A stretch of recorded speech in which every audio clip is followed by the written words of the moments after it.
Hello everyone, मैं विनय Upadhyay present कर रहा हूँ और हम लोग कर रहे हैं यूपीएससी मिशन 2023 के लिए हिंदी मीडियम से तैयारी। और उसी के रिगार्डिंग 29 जून 2022 का आज हम लोग देखेंगे द हिंदू से इम्पॉर्टेंट प्रीलिम्स एग्जाम के लिए जो हमारे करंट अफेयर्स होंगे उनको कवर करने की कोशिश करेंगे। तो चलिए लेट्स स्टार्ट। मुझे उम्मीद है आपने 1 जून से लेकर 28 जून तक के सभी वीडियोज़ को देख लिया होगा। अगर नहीं देखा है तो प्लेलिस्ट से देख लेना, इसके लिए सेपरेट एक अलग प्लेलिस्ट है। So now let's start.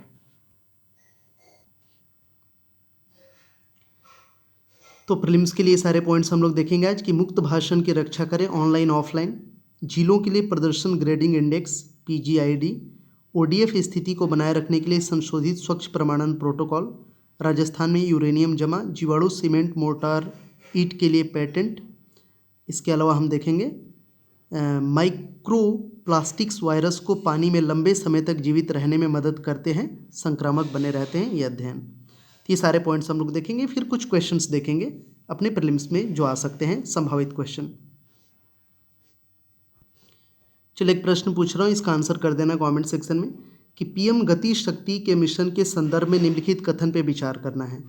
पहला है कि इसका लक्ष्य 11 औद्योगिक गलियारे और 5 नए रक्षा गलियारे मतलब हैं इसका लक्ष्य।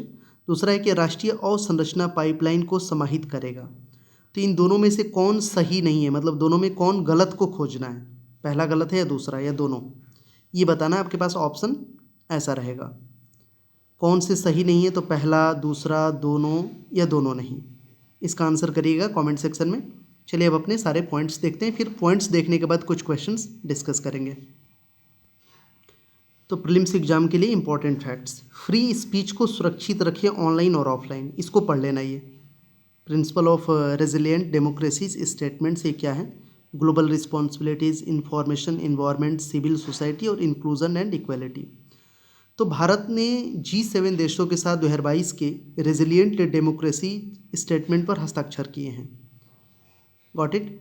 ये क्या है, तो बयान मांगता है नागरिक समाज की स्वतंत्रता और विविधता की रक्षा करना और ऑनलाइन और ऑफलाइन अभिव्यक्ति और राय की स्वतंत्रता की रक्षा करना। इसके अलावा भारत वैश्विक चुनौतियों को समान, समावेशी और टिकाऊ समाधान की दिशा में काम करेगा और नियम आधारित अंतर्राष्ट्रीय व्यवस्था की पुष्टि करेगा। नेक्स्ट है कि यह 2021 कार्बिन वे ओपन सोसाइटीज स्टेटमेंट के अनुरूप है। ये पॉइंट्स हैं, आगे इसको समझते हैं। झीलों के लिए प्रदर्शन ग्रेडिंग इंडेक्स क्या है, ये पीजीआईडी परफॉर्मेंस ग्रेडिंग इंडेक्स डिस्ट्रिक्ट, इसको आप समझना।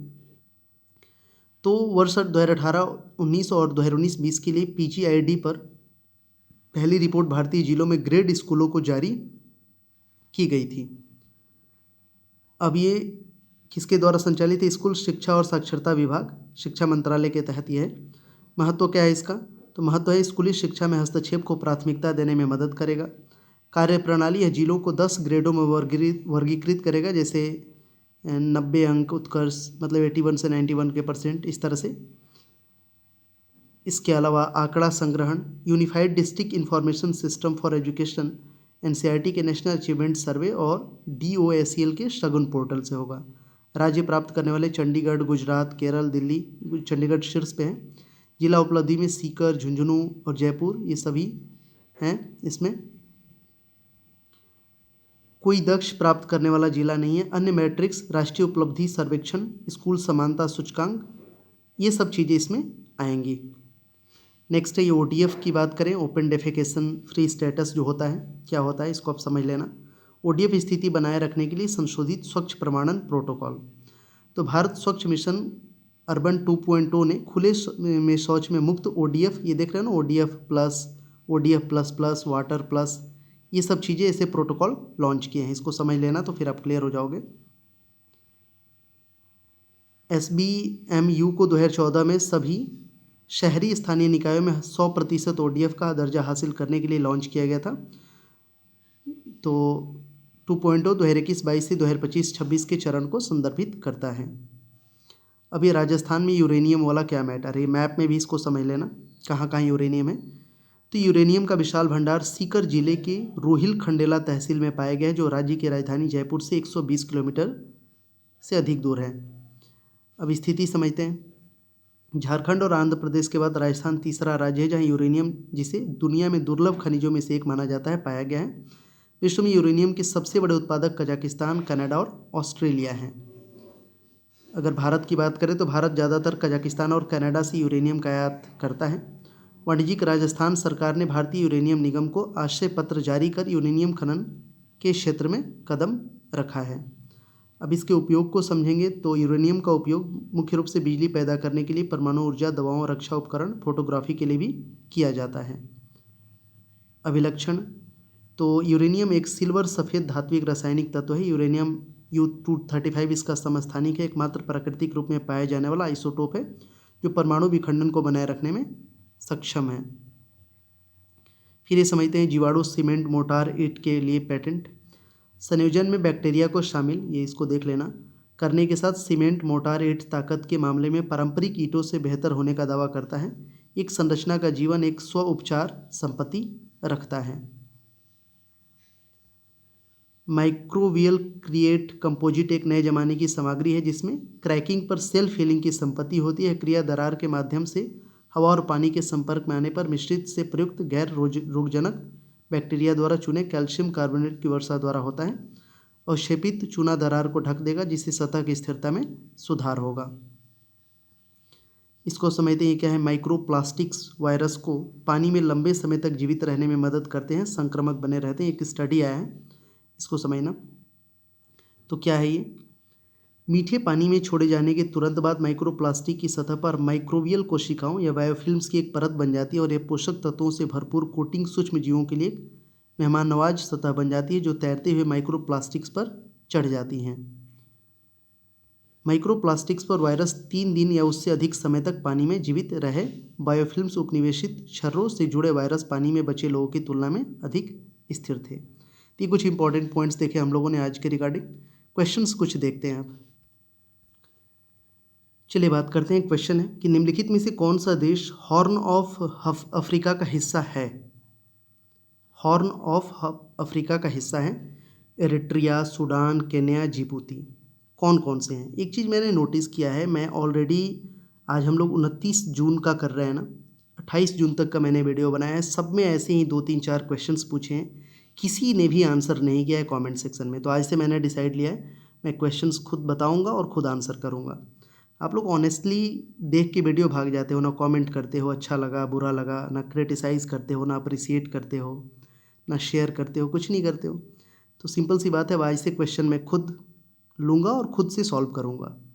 देखना अगर देखने का मन करेगा तो। कौन सा देश हॉर्न ऑफ अफ्रीका का हिस्सा है। ऐसे 4 देश दे दिया, एरिट्रिया, सूडान, केन्या, जिबूती, और बोल रहा है कि कौन से इसमें हैं। अब ये ऑप्शन ऐसे दे देगा क्वेश्चन में कि केवल 1 2 4, 1 4, 2 3 4, 1 2 3 4। तो इसका आंसर क्या होगा, इसको समझते हैं अब। तो क्वेश्चन यही था ना कि कौन सा देश हॉर्न ऑफ अफ्रीका का हिस्सा है। तो देखो इसमें हॉर्न ऑफ अफ्रीका का जो हिस्सा है वो आता है एरिट्रिया और जिबूती। ये 2, 1 और 4 यही है हॉर्न ऑफ अफ्रीका का हिस्सा। ऐसे हॉर्न ऑफ अफ्रीका को मैप में समझेंगे हम लोग। तो 1 और 4 कौन सा ऑप्शन है, ये बी वाला है, ये आंसर हो जाएगा। अब इसको थोड़ा सा डिटेल में समझते हैं। चलो नीचे आते हैं। अब ये यहाँ पे समझ में आएगा, ये हॉर्न ऑफ अफ्रीका, मैप बहुत ज़रूरी है।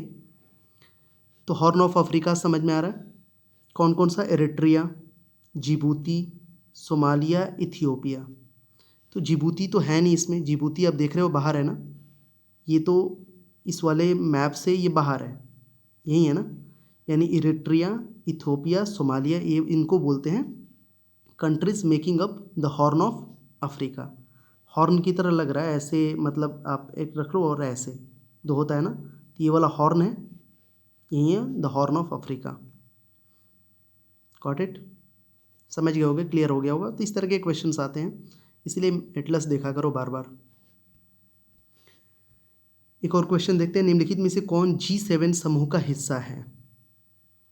हिस्सा है, ध्यान देना, भारत तो है नहीं, ना G7 का है ना G8 का है, G20 का भारत हिस्सा है, याद रखना। भारत, जर्मनी, फ्रांस, जापान, चीन, तो हिस्सा है, ये ध्यान देना है कौन कौन सा है। अब आपको ऑप्शन दे देगा ऐसे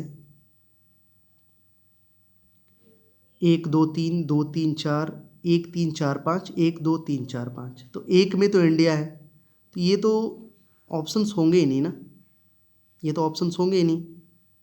तो सीधे सीधे आप समझ में आ गए कि 2 3 4 ही इसका आंसर होगा। देखो एक में इंडिया है ना, तो ये इसको ऐसे ही नेगलेक्ट कर देंगे हम। Got it. तो G7 देश के बारे में थोड़ा सा यहाँ पे आ जाओ। ये मैंने एक बार ना अपने टेलीग्राम में शेयर किया था। G7 में ये आते हैं Germany UK France Canada US Italy Japan.